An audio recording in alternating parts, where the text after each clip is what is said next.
Hello students, welcome on my YouTube channel. Today we are going to start class 6 history chapter 6 and that is early states. So in this chapter we are going to start rise of new states and janpads around 2500 years ago and Mahajanpads and their types and economic condition of Mahajanpads. तो आइए चलते हैं एक new chapter को लेकर जिसमें हम आज डिस्कस करने वाले हैं कि अर्ली न्यू स्टेट्स किस तरह से बने और न्यू जनपद्स का निर्माण कैसे हुआ 2500 साल पहले और महाजनपद्स और उनके टाइप्स को भी डिस्कस करेंगे इस वीडियो में। इसके अलावा इकोनॉमिक कंडीशन कैसी थी महाजनपद्स की, ये सब हम डिस्कस करने वाले हैं। तो आइए स्टार्ट करते हैं ये न्यू चैप्टर। इसमें मैं लाइन टू लाइन आपको एक्सप्लेन करते हुए चलूँगी और अगर आपके पास बुक नहीं है तब भी आप इस वीडियो के थ्रू इस चैप्टर को रीड कर सकते हैं। तो बिना डिले करे हुए चलते हैं चैप्टर पर और इसे थोड़ा सा जूम कर देते हैं जिससे आपको अच्छे से क्लियर दिखे।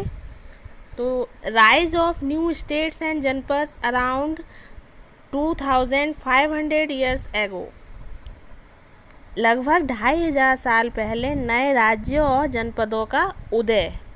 ठीक है, इसका हिंदी हुई कि 2500 साल पहले राज्यों और न्यू जनपदों का उदय।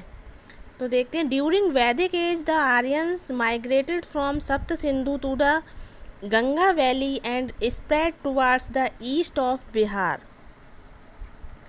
तो जो वैदिक युग के दौरान आर्य सप्त सिंधु से गंगा घाटी में चले गए और बिहार के पूर्व की तरफ फैल गए थे। ठीक है, they were pastoralists and used polished tools for agriculture made them settle down as families. वे चरवाहे थे और कृषि के लिए पॉलिश किए हुए औजारों का इस्तेमाल करते थे। कृषि ने उन्हें परिवार के रूप में बसाया था। ठीक है, agriculture made them settle down as families. They were called the kula and many kulas formed one clan and many clans formed one jana और ट्राइब।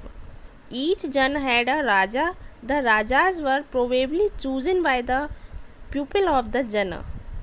तो देखते हैं इसमें कि उन्हें परिवार के रूप में बसाया था। कृषि जब वो करना सीखे थे तो ग्रुप में उन्होंने रहना सीखा था जिससे कि वो परिवार बन गए थे और उन्हें परिवारों को कुल कहा जाता था और कई कुल मिलकर एक कबीले बनाते थे। कई कुल इकट्ठे हो गए तो एक कबीला बन जाता था और कई कुलों ने एक जन या जनजाति का गठन किया।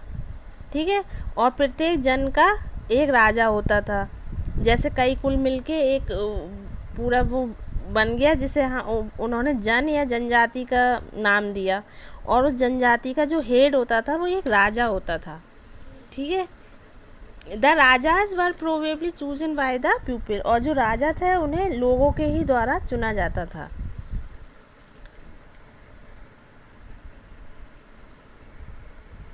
But around 3000 years ago changes took place in the ways in which rajas were chosen। लेकिन लगभग 3000 वर्ष पूर्व राजाओं के चयन के तरीकों में परिवर्तन हुए। ठीक है, 3000 साल पहले क्या हुआ, उनके राजा का चुनाव जो होता था उसमें कुछ परिवर्तन किए गए कि किस तरह से किया जाएगा। Many man became recognized as rajas by performing very big sacrifices. बहुत बड़े मैनी मैन बिकम रिकॉग्नाइज्ड, 3000 साल पहले तरीकों में परिवर्तन हुए। बहुत बड़े यज्ञ करने से बहुत से पुरुष राजा के रूप में पहचाने जाने लगे। ठीक है, कि यज्ञ वगैरह कर रहे हैं ये राजा ही कर सकता है। One such ritual was the Ashvamedha yagya और हॉर्स सैक्रिफाइस। उनमें से एक ऐसा ही अनुष्ठान था, ऐसा ही यज्ञ था अश्वमेघ यज्ञ के नाम से जिसे जाना जाता था।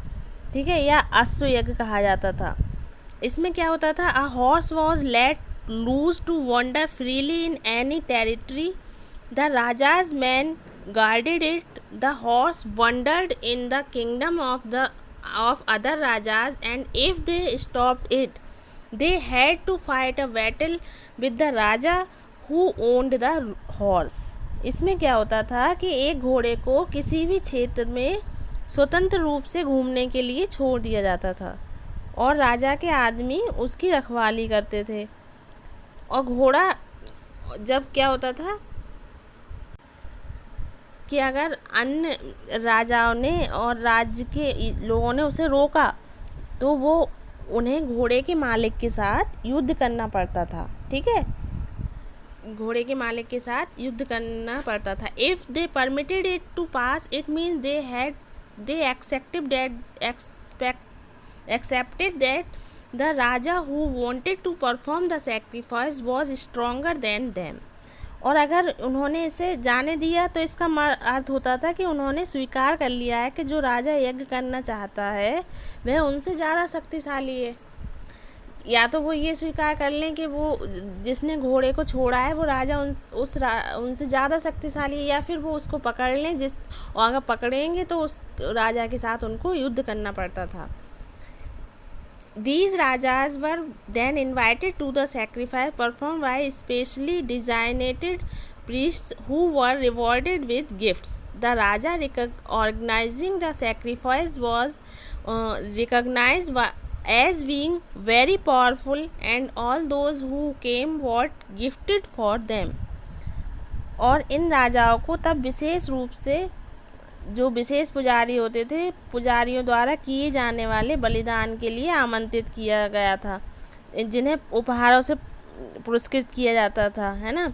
बलि का आयोजन करने वाले राजा को बहुत शक्तिशाली माना जाता था, जो बलि देते थे राजा उनको, और जो भी आते थे वे उनके लिए उपहार लेकर आते थे। ठीक है, जो उस यज्ञ वगैरह में आते थे वो उनके लिए उपहार लेके आते थे। The Raja was the central figure in these rituals. जो राजा होता था वो सेंट्रल फिगर होता था, मतलब कि विशेष आसन प्राप्त था उसको, एक बहुत ही केंद्रीय व्यक्ति कहलाता था, मतलब कि सबसे मेन जो होता है वो होता था। He had a special seat, a throne on a tiger skin. उसके पास एक विशेष प्रकार का आसन होता था, एक सिंहासन या एक वो बाघ की खाल, है ना, जिसे कहते टाइगर की स्किन, उसको बिछा हुआ एक सिंहासन होता था। His charioteer, his companion in the battlefield, witnessed his exploits and told tales of his glory. और उनके जो सारथी थे और युद्ध के मैदान में उनके साथी उनके कारनामों को देखते और उनकी महिमा के किस्से सुनाते थे। ठीक है, his kin, especially his wives and son, performed a variety of minor rituals. उनके परिजन, विशेषकर उनकी पत्नियां और पुत्रों, विभिन्न प्रकार के छोटे छोटे अनुष्ठान भी करते थे। Performer simply spectators who sat, the other rajas were simply spectators who sat and watched the performance of the sacrifice. और जो अन्य राजा होते थे वो दर्शक बनकर बैठते थे और यज्ञ के प्रदर्शन को देखते थे। ठीक है, priests perform the rituals including the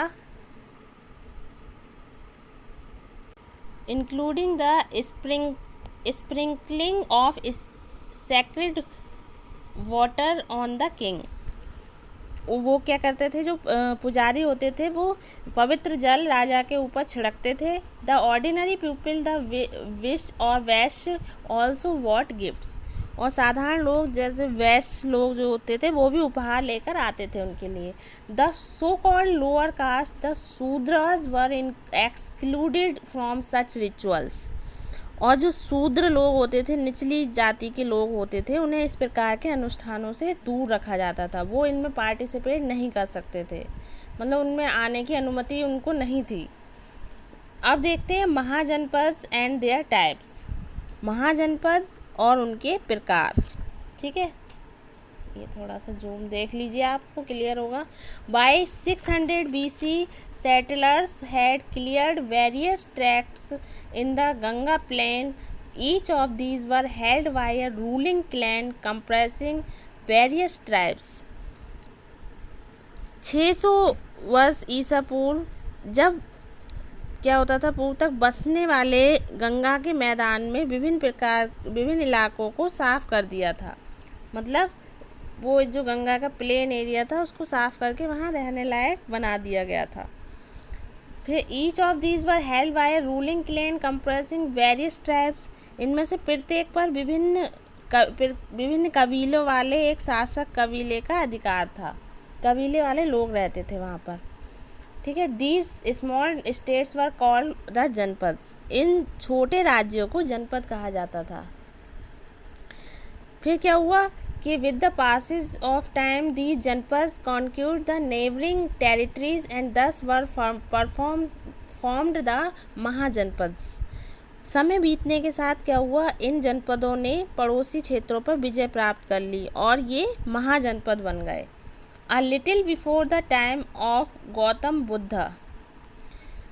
Gautam Buddha के समय से थोड़ा सा पूर्व हुआ था ये काम। Northern India came to be divided into 16 such mahajanapads. उत्तरी भारत को ऐसे 16 महाजनपदों में विभाजित किया गया था। ये आपसे क्वेश्चन पूछा जा रहा है कि उस समय उत्तरी भारत को कितने महाजनपद में विभाजित किया गया था, तो इसका आंसर होगा 16। तो वो कौन से थे? देवर, वो थे Anga, now identify with the district of Bhagalpur and Munger in Bihar. Anga सबसे पहला था इसमें, अंगा जो अब बिहार में भागलपुर और मुंगेर ज़िले के नाम से पहचाना जाता है। उस समय उसे अंगा के नाम से जानते थे। और मगध डिस्ट्रिक्ट ऑफ गया एंड पटना इन बिहार, जिसे मगध कहा जाता था उस समय, वो है बिहार में गया और पटना के नाम से जाने जाते हैं आज की डेट में। और तीसरा था आपका काशी, एरिया अराउंड वाराणसी। काशी जो वाराणसी के आसपास का इलाका था वो काशी कहलाता था। और कौशल काशी हो गया। कौशल आया औध इन यूपी। तो अवध जो था, अवध यूपी में अवध अब जो है वो कौशल के नाम से प्रसिद्ध था उस समय। और बज्जी नॉर्थ बिहार में पड़ता है, ये उत्तर बिहार को बज्जी के नाम से जाना जाता था। मल्ला जो है ये ईस्टर्न यूपी मतलब पूर्वी यूपी, इसे मल्ला। और छेदी ये है बुंदेलखंड इन मध्य प्रदेश। छेदी जो कि मध्य प्रदेश में बुंदेलखंड है, उसे छेदी के नाम से जाना जाता था। वत्स क्या है? Area around Allahabad. वत्स जो था वो इलाहाबाद के आसपास का क्षेत्र। और कुरु area around Delhi and Meerut. इसमें कुरु जो था दिल्ली और मेरठ के आसपास का क्षेत्र कहलाता था कुरु उस समय। और पांचाल जो कि यूपी में रुहेलखंड का डिवीज़न हुआ है, वो पांचाल कहलाता था। और उसके बाद था आपका मत्स्य, ये जयपुर और अलवर के आसपास के क्षेत्र थे। Matsya areas around Jaipur and Alwar. Surasena areas around Mathura and in UP.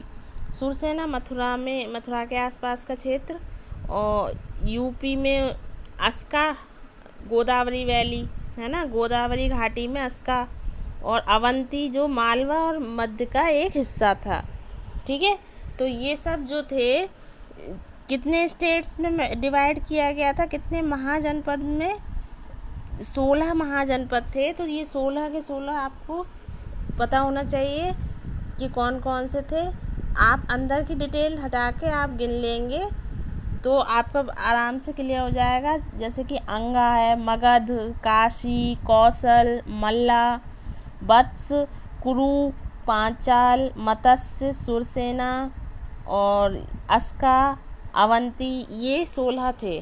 ठीक है, तो इनको आप देख लेंगे और हो सके तो आप कहीं नोट भी कर सकते हैं, जिससे कि आपको प्रॉब्लम ना हो इनके नाम याद करने में। और उसके बाद अभी रह गए हैं वो हम नेक्स्ट पेज पे देखते हैं।